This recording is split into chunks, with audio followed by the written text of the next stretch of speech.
दोस्तों CA inter का paper हो चुका है फिनिश और बहुत सारे बच्चों के मैसेज आ रहे हैं सर कि हमारा पेपर बहुत बढ़िया हुआ। तो मैं आप लोगों के लिए एक शॉर्ट रिव्यू बना रहा हूँ। बाकी डिटेल एनालिसिस तो हम लोग जब पूरे आपके पेपर कंप्लीट हो जाएंगे ग्रुप 1 एंड ग्रुप 2 के, उसके बाद हम लोग डिटेल में डिस्कशन कर लेंगे।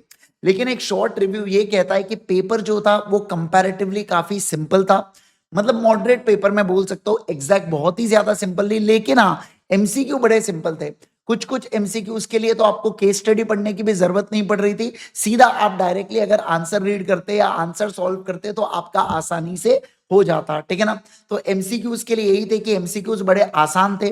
पेपर की अगर मैं बात करूं, पेपर मॉडरेट था बट थोड़ा सा लेंदी पेपर था। एक एवरेज में 5 से 7 नंबर 10 नंबर तक बच्चों के पेपर छूटे हैं बेटा। और मेजरली बच्चों ने जनरल क्लॉजेज एक्ट कोई पता नहीं लात मार के आया, मुझे समझ नहीं रहा है क्यों ऐसा। लेकिन अगर मैं बात करूं तो ओवरऑल पेपर काफी मॉडरेट था। स्कोर करना मेरे हिसाब से इजी था। इसके अंदर 40+ तो इजीली आ सकते हैं। और कुछ बच्चों ने जिन्होंने बढ़िया से प्रेजेंटेशन किया होगा तो 60+ भी मैं अगर बात करूं तो ज्यादा डिफिकल्ट नहीं होना चाहिए। Right, okay. तो ये ओवरऑल रिव्यू था बेटा हमारे लॉ के पेपर का।